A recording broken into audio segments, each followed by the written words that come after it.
bless every hearer in Jesus' name. God, use me to speak your mind this morning, that everyone that will hear the sound of my voice will not remain the same in Jesus' name.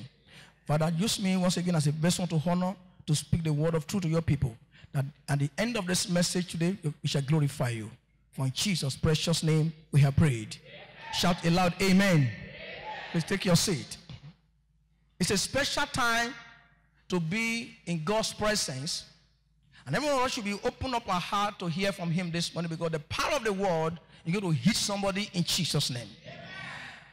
I want to speak on how big or small are your challenges. How big or small are your challenges? Many people do have challenge or challenges in life. And there is no one that is breathing on earth that has no challenge. Yours may not be like my own, and mine not be like yours. So everyone in this world has some things to face. Bible call it trouble. So we have troubles in our lives, we have challenges in our lives, and take note, brethren, it's only the dead that have no challenge. The day man dies, the day is free from every challenge of the world. But in as much we are still breathing on this earth, we have challenges. Your challenge may be finance, some might be marital issue, some might be children, some might be job, some might be sickness or battle in family and all that. So, but challenge is challenge. We are about to have it. And when you have all these challenges, what do you need to do? Many people have gone to several places to get solution to their challenge. Maybe they go to native doctor, to come to pastor, some go to church. But let me tell you, if there is no challenge in one's life, you must remember that the life is not bed of roses. Hallelujah. So you have challenge in your life for you to know that there is something that is in this world that we should know, that challenges are meant for men and men are not meant for challenges. If you have that theory in your brain, then you know that every challenge that comes your way, you are going to overcome it. So no man on earth that have no challenge. You see a lot of people, they are living in big houses. You thought, I wish I was like this person. Some driving big cars. You say, I wish I'm like this person. Even though they are living in big houses, it doesn't mean that they don't have challenge. That they drive good car doesn't mean that they have challenge as well. So they may have everything. Even some have children, they have everything, but they have challenge as well. So nobody that has no challenge. The question is, what is your own challenge? Is your challenge so big or small? Or do you think that challenge that comes handing over unto God, that God cannot handle it either? God is able to end that challenge in your life this morning in Jesus' name. I want to challenge you, brethren, that you may have a very big challenge right now, or a small challenge. I have a God that can solve that problem. Today, before you leave this service, you will get your own in Jesus' name. And when you have challenges in your life, three things are needful. One, you need prayer. You need prayers. I'm not saying go to prayers or places where they go to river, give you some concussion, whatever thing they do. No. Prayers that has to do with the word of God. You need prayers. Number two, you need fasting. For you to overcome that challenge, you need prayers. One. Two, you need fasting. Number three, you need attention. There are people that will attend to your issue. Go to places where you can have your problem solved. Don't go to wrong places where they will compound your problem. Many are looking for solutions to their problems, and they are opponents to their problems. After this service, the Ancient of Days will visit you in the name of Jesus. There's God that had done it in the past. That same God is alive. There's a man in the Bible who had gone through problems of life as well, who's seen that no, the life is not bed of roses. Things are so hard. In Job chapter number 14, Job 14 from 1 and 2. Job 14, 1 and 2. He made us understand that there is everyone that is born of a woman has challenge or trouble. Job 14 verse number 1. You have challenges, does not mean that God has forsaken you. Everybody that is born of a woman. Job chapter 14 verse 1. You have challenges, I have issues, I have trouble. God is not dead yet. Man that is born of a woman is of few days and full of trouble. Verse 2. He cometh forth like a flower and is cut down. He fleeth also as a shadow and continueth not. Every man that is born of a woman it has few days to spend. In other words, our days have been numbered. That there is no way you can die without problem if you run to God. And Job says that everyone that therefore born of a woman, he have few days to spend, and then he's full of trouble. If the Bible says, and Job declared to us that that man, that woman, that boy or girl that is born of a woman have trouble, why run away from trouble? You can't run away from it because it is meant for you, but you're not meant for it. Job saw trouble. Job saw problems, but he believed God that God is able to solve his problem. That's why he said, I know that my Redeemer liveth. No matter how hard, how big your issue is, how your case is, God can never fail. I prophesy on you, he will not fail you in Jesus' name. Many of us have challenges of health, challenges of marriage, of childbearing, of conception, of job, of business, of career, and you are going through this. These are part of the challenge of life. Many of us, if not for challenge, we will not run to God, we will not come to church. So people you see in churches today, not only here, every other church, is because they have some issues in their life. They know that this thing has gone beyond their scope. At the moment you run to God, it will never disappoint you. So I pray for you today. That issue in your life, that trouble you are going through, will end this week in Jesus' name. We have come to pray. We have come to see the face of God. We have come to say, God, I can't carry the load alone. We have come to say, God, we have come to tell you that this issue, this trouble is bigger than me. But I know it's not bigger than you. The God that owns the heaven and the earth will solve your issue in Jesus' name. Sisters, brothers, watching me on internet where you are, in abroad in Nigeria, God is saying to you that your issue, your case, your challenge is not bigger than him. Don't allow your issue to be seen in your faces. Many of us, because we have a challenge, everybody will see in your face. We don't begin to frown. What is happening to you? I'm tired.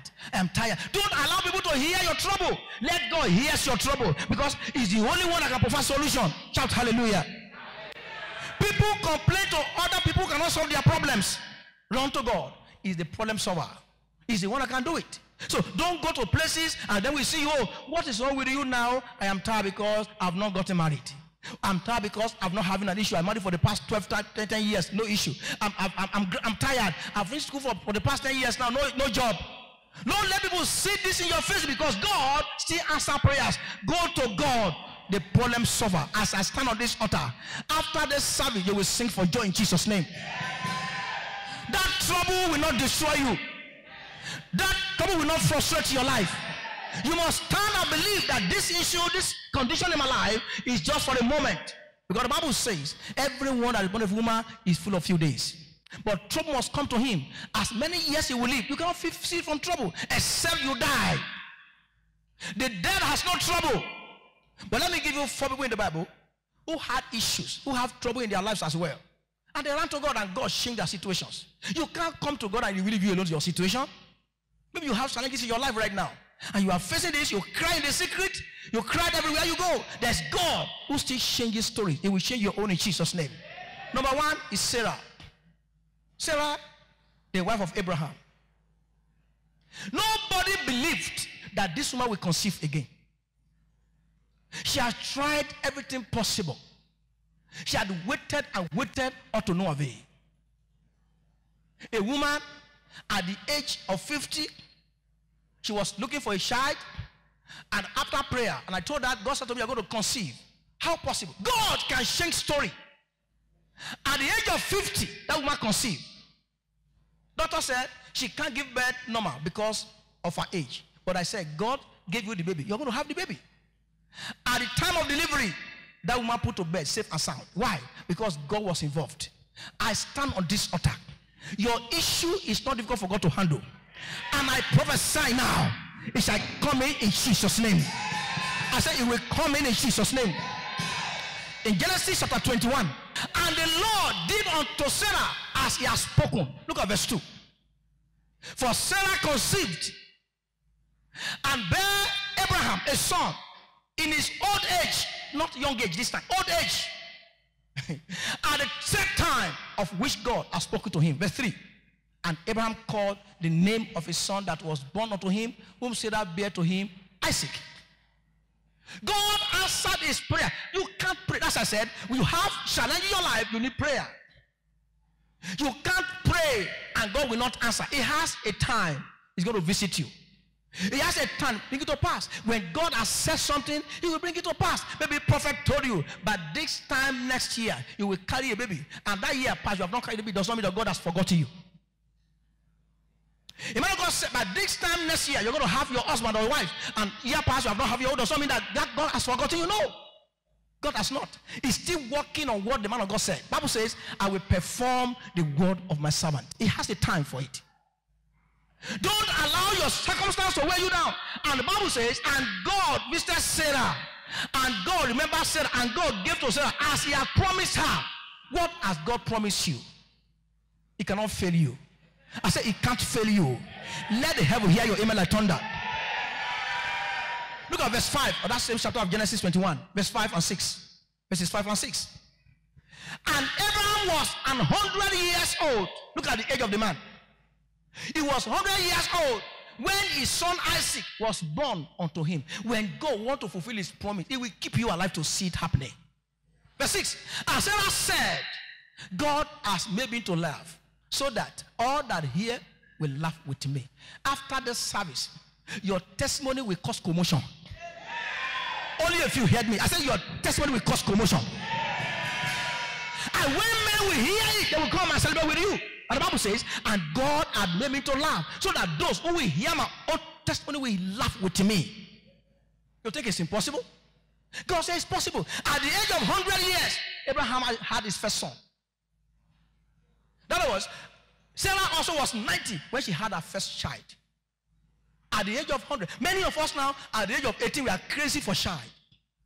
Age of 18. At the age of 20, we are crazy for marriage and get pregnant and get babies. We go struggling and anxious. When Sarah was so much anxious, she didn't get what she wanted. Or she did that's her mind.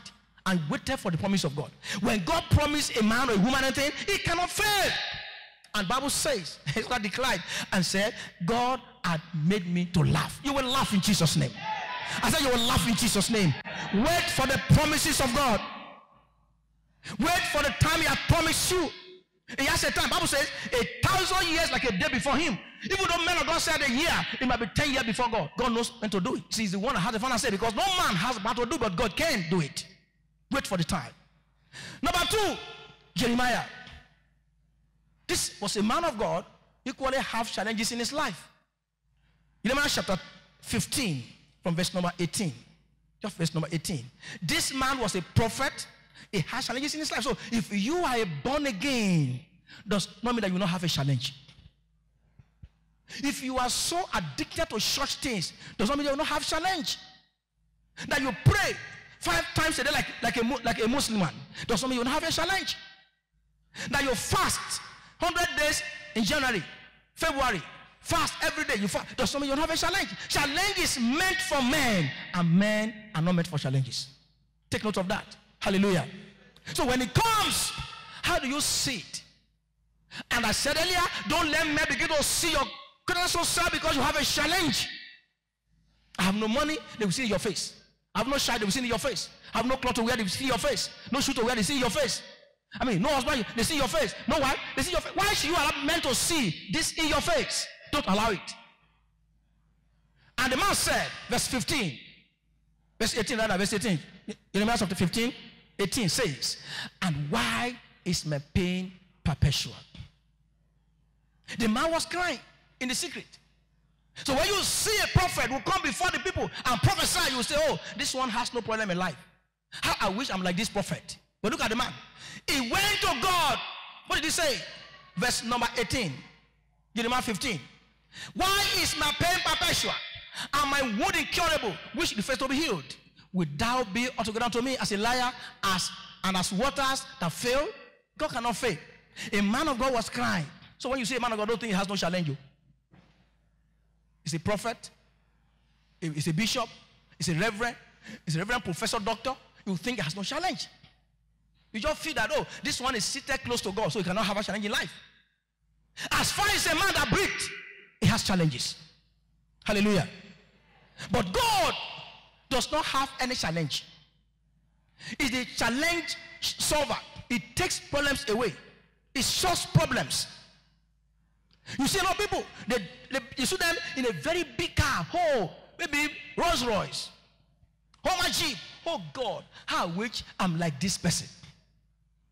He's driving Venza, whatever they call it, Toyota Venza. Oh, look at human being. Or you pass through their houses, they build a gigantic house. They're running with big things. Oh, how I wish I'm like this person. Are you saying they don't have challenges? They have their own challenges. Because they've not told you. They've not come to tell you and say, oh, this is my challenges I'm going through. Everyone that is born of woman has challenges. Look at the prophet of God. He said, why is my pain perpetual? That man has pain. Which, if he had told any member of the congregation, he ran away from God. But the man kept it to himself. He ran to God and said, God, why is my pain perpetual and my wound incurable? How are we see what men of God are going through as well? This man was crying. He lamented. He talked to God. I want result. Are you going to prove to me that you have failed? God will not fail you in Jesus' name. God has never failed in this time. But what I want to put across to you that no matter the level of your faith, there's going to be a challenge. Challenge brings you promotion. It takes you closer to God. So challenges will not destroy you, but it's going to make you to be greater than your enemies. Come on, shout hallelujah. Number 3, a woman that menstruated for 12 years. Another challenge that the woman had. She menstruated for 12 years. Every woman believes that menstruation of a woman will be for 3 days or 5 days maximum. But this woman for 12 years. Not 12 days, so 12 years. 12 years. If I calculate very well, how many days make a month? Maybe 30 days. For 12 years now, she was just menstruating. And the Bible says, in the book of Luke, chapter 8, 43. Luke chapter 8, look at verse 3.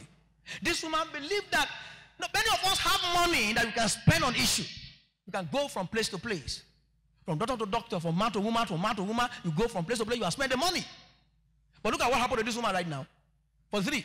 And a woman having an issue of blood, 12 years, which has spent all her living upon physicians, neither could be healed of any. Verse 44. Came behind him and touched the border of his garment. And immediately her issue of blood stanch. That's dried. Somebody who have been spending money in doctors' places. Spends money. And nothing happened in her life. But she said to herself, if I can touch the hem of this man's garment, I will remain whole. Just a touch. She got a solution. Many of you will be running away from church where you have issue. Running from God where you have challenges. It's a time to come close to him and say, God, I need you this time. Challenge should not push you away from God, but rather draw you closer to him. That woman went to Jesus and said, if I can touch the hem of his garment, I will be made whole. And she believed, and when she did, she got a result. You will get your own in Jesus' name. The Lord has sent me to you today. You may have a long-time problem in your life. Doctor has said this and said that. Whatever they have said to you, that is so. I am speaking the word of God to you this morning. Take your own miracle. Whatever you are going through right now, that challenge will not go with you in the name of Jesus Christ. As you are leaving this house today, that challenge will drop here in Jesus' name. The last one, number 4. A man with 30 years of impotency. A man with 30 years of impotency. This man was impotent for 38 years as well. Everybody lost courage about him. That this man, he can't make it again. Let us take it to where probably he will get his healing. John chapter 5, from verse number 2. The man was brought to a place where he will made whole. A crippled man, an impotent man. Now there is at Jerusalem by the sheep market a pool which is called in the Hebrew tongue Bethesda, having 5 porches, that 5 steps. In this lay a great multitude of impotent folk, of blind, hot, withered, waiting for the move of the water. Verse 4.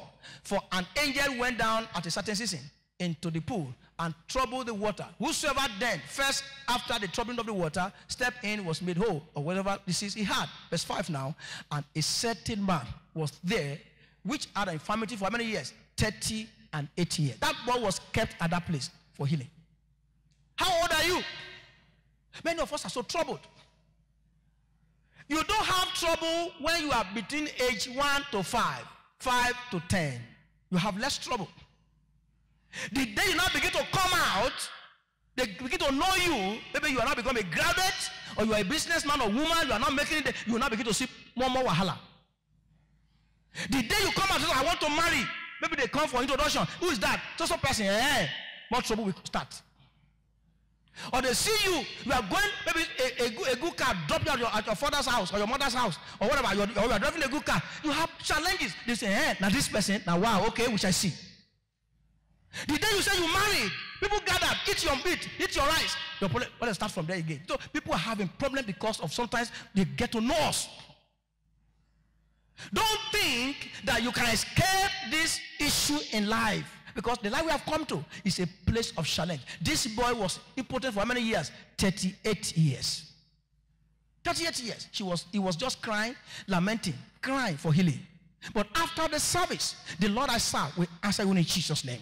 What are you going through? I serve a God that gives solution to problems. That same God that answered this young man will answer you in Jesus' name. What are you facing right now? There's God in this house. Open up your heart to him and tell him, I don't want to go back with this issue. Instead for you to run to one prophet or the other, run to God who is able to make a way, because he's the one that can do it. Come before him. You can come to the house of God. Sit down and say, God, I'm tired of my situation. I want result now. I've come to your altar. I will not leave until I get a clue to this situation. There's God that answers prayers. Don't be deceived. It's only God that can give final solution to your problem. That case in your life, that issue in your life, there is God who can solve it. Why not run to him? At the end of the service today, as you are leaving, that issue will drop from you in Jesus' name.